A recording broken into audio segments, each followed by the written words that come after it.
अस्सलाम वालेकुम जी बच्चों। ये इलेक्ट्रिक फ्लक्स वाला जो हमने कल टॉपिक किया था उसका एक पॉइंट जो है वो एंड से रह गया था और इसके साथ एक दो चीज़ें मैंने खुद से मिलानी थी, तो इसलिए मैंने कल इसको छोड़ दिया था। तो आज हम इसको देखते हैं। हमारे पास इसका एक थर्ड केस भी बनता है, हमारे पास इसकी एक थर्ड कंडीशन भी बनती है। और वो थर्ड केस या थर्ड कंडीशन हमारे पास होता है कि जब एलिमेंट ऑफ एरिया जो है उसको इलेक्ट्रिक फ्लक्स के ना तो परपेंडिकुलर यानी इलेक्ट्रिक फील्ड लाइंस के ना तो परपेंडिकुलर प्लेस किया जाता है और ना पैरेलल। और ये ऐसी सिचुएशन होती है बेटे कि जिसमें जो एलिमेंट ऑफ एरिया है, जो सरफेस एरिया है, उसमें से जो फ्लक्स होगा वो ना तो मैक्सिमम होगा और ना मिनिमम होगा, बल्कि वो अपनी मैक्सिमम और मिनिमम वैल्यू के बीच में कहीं आ रहा होगा। जैसे ये डायग्राम बनी हुई आपको नज़र आ रही है, अगर आप देखें तो ये जो सरफेस एरिया है हमारे पास, ये इलेक्ट्रिक फील्ड लाइंस जा रही हैं। ये इन इलेक्ट्रिक फील्ड लाइंस के ना तो परपेंडिकुलर है और ना ही पैरेलल है, बल्कि मैंने इसको इस तरह से तिरछा करके रखा हुआ है। ठीक है। अब ये जो फील्ड लाइंस आ रही हैं, अगर मैं क्या करूं बेटे, एक फील्ड लाइन को यहाँ से मैं इसके साथ मिला देता हूँ ना, इधर ये इस तरह से मिला देता हूँ, तो यहाँ पे जो एंगल बनेगा ये थीटा होगा। ये वही एंगल है जो कि यहाँ पे बन रहा है। अब ये एंगल ना तो 90 डिग्री है और ना ही ये 0 डिग्री है। तो इस केस में हम क्या करेंगे? अब इस केस में हम बेटे क्या करते हैं, ये जो हमारे पास सरफेस एरिया होता है, हम इसकी प्रोजेक्शन लेते हैं। ये इसकी प्रोजेक्शन मतलब इसका साया लेते हैं। अब अगर आप देखें तो इसकी ये जो प्रोजेक्शन आ रही है, ये वाली जो प्रोजेक्शन है, ये वाली इसकी जो साइड बन रही है, ये वाली जो इलेक्ट्रिक फील्ड लाइंस हैं वो इसकी प्रोजेक्शन के परपेंडिकुलर हैं। तो जो फ्लक्स इसकी इस प्रोजेक्शन में से पास कर रहा है, इस साया में से पास कर रहा है, या इसके एक्स कंपोनेंट में से पास कर रहा है, वही इस एलिमेंट ऑफ एरिया में से फ्लक्स होगा।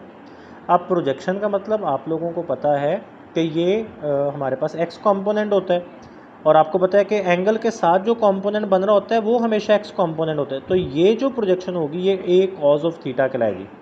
ये जो प्रोजेक्शन होगी ये ए कॉज ऑफ थीटा कहलाएगी।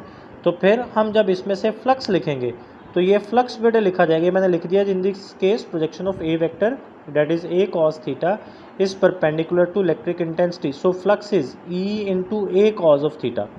अब ये कॉज ऑफ थीटा की प्रेजेंस हमें बताती है कि अगर मैं ई और ए इन दोनों को वेक्टर्स बना सकूं तो ये इन दोनों वेक्टर्स की मेरे पास क्या आ जाएगी, डॉट प्रोडक्ट आ जाएगी।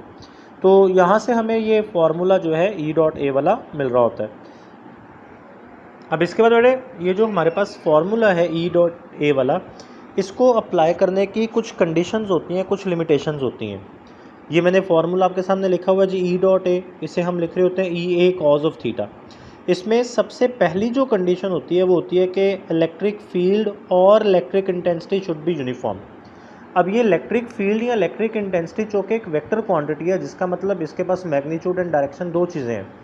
तो इसके यूनिफॉर्म होने का मतलब ये है कि नंबर वन, इसका मैग्नीट्यूड कांस्टेंट होना चाहिए, चेंज नहीं होना चाहिए, और नंबर टू, इलेक्ट्रिक फील्ड की या इलेक्ट्रिक इंटेंसिटी की जो डायरेक्शन है वो भी फिक्स होनी चाहिए, वो चेंज नहीं होनी चाहिए। जब इसका मैग्नीट्यूड और डायरेक्शन दोनों सेम होंगी, वो दोनों फिक्स होंगी, कांस्टेंट रहेंगी, चेंज नहीं होंगी, फिर हम कहेंगे कि इलेक्ट्रिक इंटेंसिटी हमारे पास यूनिफॉर्म है। इसके बाद बेटे दूसरा जो इसकी कंडीशन है वो है area. Area should be flat. Area हमारे पास फ्लैट होना चाहिए। जैसे किसी टेबल की सरफेस है, ये जैसे आपको सरफेस नज़र आ रही है, ये फ्लैट है, ये कर्व नहीं होना चाहिए। अगर ये एरिया जो है ये कर्व होगा तो फिर आप ये वाला फार्मूला अप्लाई नहीं कर सकते। तीसरी कंडीशन कि अगर आपने कॉज ऑफ थीटा वाला फार्मूला इस्तेमाल करना है तो theta should be the angle between E and A. और फिर एक बार नोट कर लें बेटे कि ई और ए दोनों के ऊपर जो है वो वेक्टर के साइन है। मैंने पिछली वीडियो में भी आपको बताया था कि एंगल हमेशा इलेक्ट्रिक इंटेंसिटी और वेक्टर एरिया, दो वेक्टर्स के दरमियान होगा, वो स्केलर्स के दरमियान एंगल नहीं हो सकता। ठीक है, ये आपने चीज़ें, इसकी कंडीशन जो है ये जेन में रखनी है। अच्छा बेटे, इसके बाद एक स्पेशल नोट मैंने लिखा है, और वो स्पेशल नोट भी आपके लिए बड़ा इंपॉर्टेंट है कि entering flux is taken as negative.